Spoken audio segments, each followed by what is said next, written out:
สงขลาพี่น้องสาวก็เมืองสน้อยถึงได้อำเภอไหนเนี่ย6 วันทางเท้าใจหนุ่มแต่ปองเด้อนะเนาะในวันที่16เดือนที่11 2แห่งปลาย19ค่ะอำเภอไหนเนาะพยายาม10 โมงครึ่งเนี่ยเนาะในเมืองสุงไทยอำเภอไหนรายการปกได้ตื่นเนี่ยเนาะออนพี่น้องแต้วค่ะมาเลเพนการบ้านการเมืองการศึกกว่าจอมกันเนาะเข้าขาใจหนุ่มบ่นว่าเนี่ยเนาะถึงข้าย้ำแล้วเนี่ยที่พี่น้องเจ้าก็มึงสันดอยจึงแต้วค่ะที่ไว้น้ำมึงสันดอยจึงใต้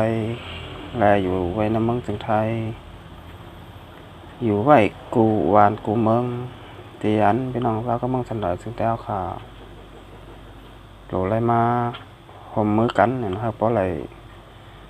เป็นอันหนึ่งอันเดียวกันนั่นเนี่ยข้าใจหนุ่มบ่นว่าถึงข้าวย้ำเย้าเนี่ยนะครับค่ะอย่าเป๊ะเปิดขิงเปิดยามวันหนึ่งเย้าวันหนึ่งปีหนึ่งเย้าปีหนึ่งแนวเนาะก็เพราะว่าพี่น้องเจ้าคือเมืองสันดอยจึงได้กลุ่มเปิดขิงเปิดยามเปิดเก่าเปิดมาอยู่ติ๊กๆแนวเนาะปียาวข้าวถึงข้าวดัง70 ปีปลายค่ะพี่น้องผมปันแห้ง72 ปี73 ปียาวเนี่ยเนาะเตียนพี่น้องเจ้าเขาเมืองสันดอยจึงแต้วค่ะกูเจ้าเขาเนี่ยเนาะที่อยู่ในเมืองสันดอยจึงได้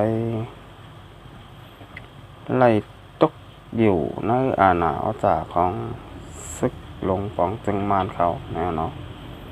มาปียาวข้าวถึงเตะๆเนี่ยเนาะห่านต่อถึงพ่องยามมือเลี้ยวในก็ไปไล่ล่องเพ่งเป้งไปไล่เมืองหมตุ้มอันจัดจัง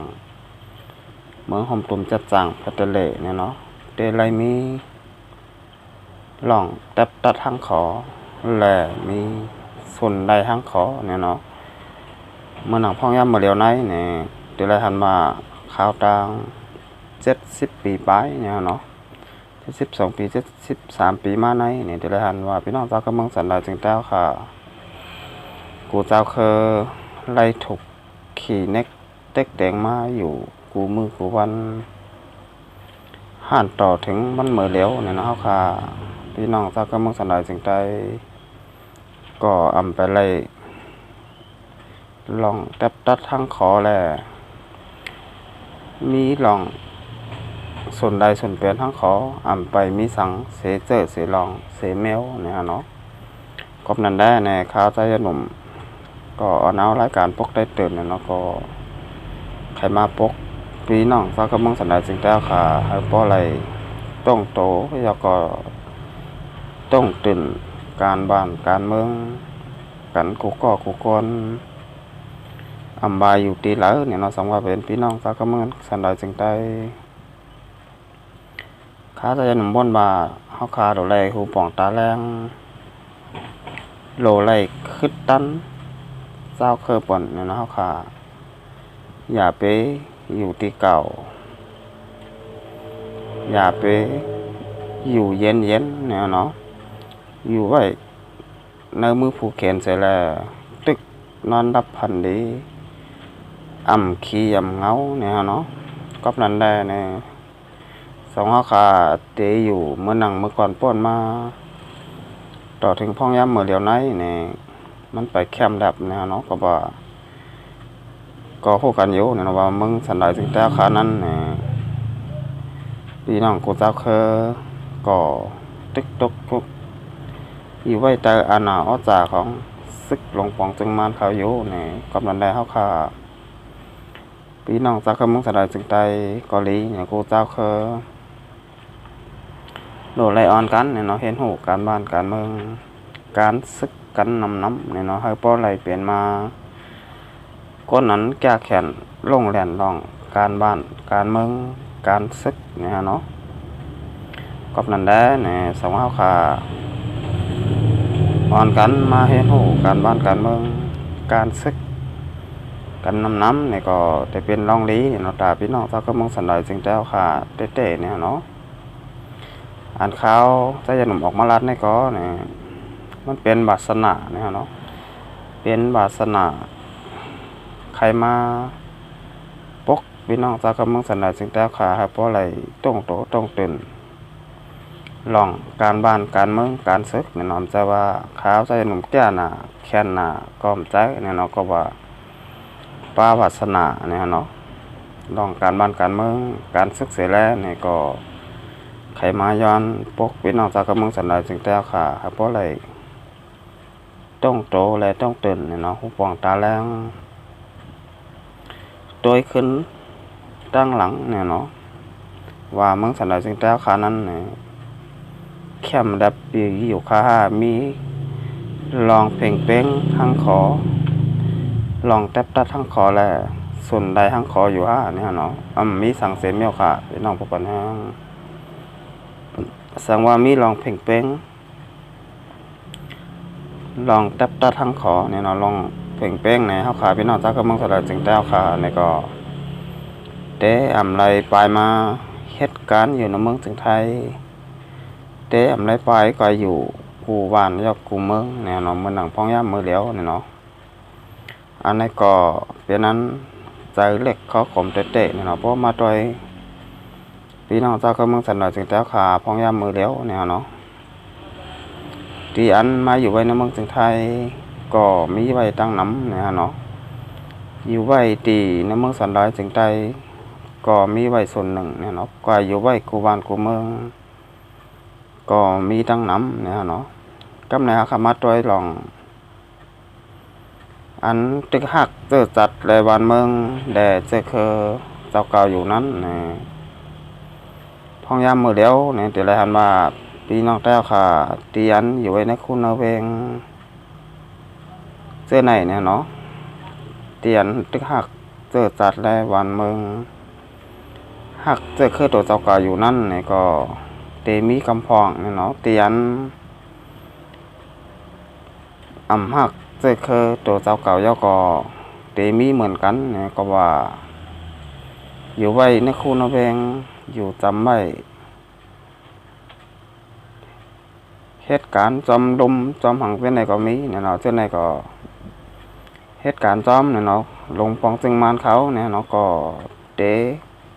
เปลี่ยนใจปนกว่าก็เตมียาวเนี่ยเนาะเตียนพี่น้องแต้วค่ะอยู่ไว้จอมบ้านนอกหน้าปังเจ้าไหนแต่ก็เตะหักเจอจัดและวันเมืองเจอเคยตัวเจ้าเก่าเต็มปากเนี่ยเนาะเต็มปากก็เต็ม100%เนี่ยเนาะพี่น้องจากเมืองสันดาจึงแต่ค่ะเตียนอยู่ไว้จอมบ้านนอกหน้าปังเนี่ยเนาะเจ้าไหนก็บนมาตึกหักเจอเคยตัวเจ้าเก่าหักเจอเคยแหละวันเมืองเนี่ยเนาะใครหันวันเมืองสันดาจึงแต่ค่ะให้มันเหมือนเก่าเนี่ยเนาะเพราะว่าพอขามาต้อยขึ้นเนี่ยเนาะเมืองสันดาจึงแต่ขานั้นเนี่ยปานเมื่อก่อนปูหมอนหน้ายาวขานั้นเนี่ยมีส่วนแทบตัดทั้งขอเนี่ยเนาะมีเจ้าผ้าเนี่ยเนาะค่ะมีบ้านมีเมืองมีแผ่นดินอยู่เนี่ยเนาะไรอยู่แต่อาณาอ้อจ่าของเผยเนี่ยเนาะสมมติขามาเดเพนต้อยขึ้นปืนใต้ขานั้นเนี่ยแต่ขาเนี่ยก็เป็นเคยอยากเคยหลงเนี่ยเนาะจะว่าเป็นคนมีบ้านมีเมืองจ้าเนี่ยเนาะเขาขามีบ้านมีเมืองมีเจ้าผ้าอยู่หลายบ้านหลายเมืองเนี่ยเนาะเมืองแต่ขานั้นเนี่ยทั้งหมดมีไว้อยู่54เจเวงเนี่ยเนาะพี่น้องผู้ปนแห้งเมื่อนั่ง เมืองหลงเนี่ยเนาะทั้งปอดออกโคงอดได้เปลี่ยนไว้เก่งตุงเนี่ยเนาะเมื่อนั่งปอดกลางซ้ำเป็นตองกี้เนี่ยเนาะปอดตั้งเหนือซ้ำเป็นไว้เมืองหลง เด้งดาเซียวเนี่ยเนาะกำนันได้เนี่ยเดี๋ยวหลายหันบาพี่น้องจากเมืองสันดาจึงแต่ขานั้นเนี่ยเป็นเจ้าเคยอยากเจ้าเคยหลงเนี่ยเนาะไรอยู่แต่อาณาอ้อจ่าของเผยเนี่ยเนาะเมื่อก่อนป่นมาปียาวข้าวหึงยาวเนี่ยเนาะ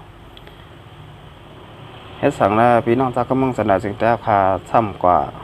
ตกอยู่แต่อันน่ะเอาจากของศึกมารดาเนี่ยก็ว่าเมื่อพองยามศึกกำผ่าปอกกำสองเนี่ยเนาะเดี๋ยวไรหันว่า ศึกล็อกเมืองเขาเนี่ยเนาะเข้ามาสุกยุงอ่อนเก่าเมืองหนึ่งย่อเมืองหนึ่งเนี่ยเนาะตีหนึ่งย่อก็ตีหนึ่งเนี่ยเนาะเมื่อหนังเมืองผมตุ่มเมืองมาในเนี่ยซ้ำมีศึกอังกฤษเนี่ยเนาะอังกฤษเข้ามาหบซิมบานเมืองไหวเนี่ยเนาะพองยามนั่นเนี่ยก็มาได้เป็นเจ้าผ้าเกาหลีเนี่ยเนาะเป็นกูเจ้าคือป้าตั้งมานเขาเนี่ยเนาะอยู่ไว้แต่อันน่ะเอาจากของอังกฤษเนี่ยเนาะก็เดี๋ยวเลยหันว่าอยู่เนี่ยเนาะเตียนอังกฤษเข้ามาเฮ็ดตางเฮ็ดถังเนี่ยเนาะมือกับปานก่อนปูมอนเฮาคานั้นนี่เดี๋ยวเลยหันอยู่ค่ะเตียนอังกฤษเขาเนี่ยเนาะมาเฮ็ดไว้เส้นตาสายต่างกว่าต่างมาเนี่ยเนาะอันนี้ก็เป็นอังกฤษเข้ามาเฮ็ดไว้เนี่ยเนาะจะว่าเมืองผมเมืองมานก้อยเนี่ยเนาะดีอันซึกนอกเมืองเขามาสุกยุงอ่อนเก่าเมืองหนังเมืองเวียดนามเนี่ยเนาะอันนี้ก็เป็นฝรั่งเศสเนี่ยเนาะเขามาฮุบซิมเหมาเมืองเวียดนามเหมือนกันเนี่ยเนาะก้อยกาให้สั่งในเวียดนามซ้ำหิมไหลมาขึ้นหลาเนี่ยก็ว่าลองพร้อมหอมหะพี่น้องผู้คนแห้งพี่น้องเจ้าคือเวียดนามนั้นต้องตัวต้องตื่นเนี่ยเนาะลุกขึ้นมา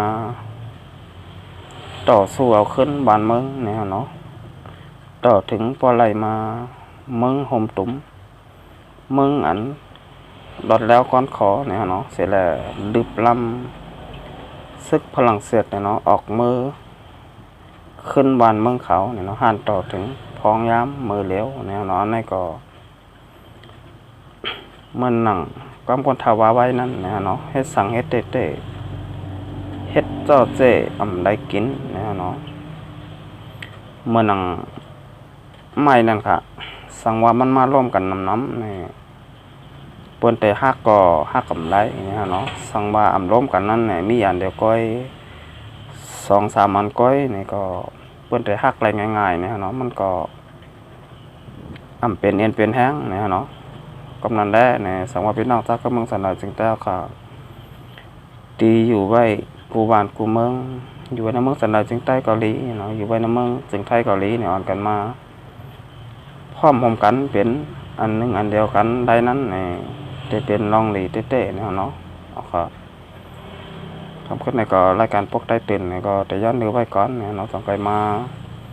พบมางากันแทงบนหนาเนี่ยเนาะครับมาส่งครับ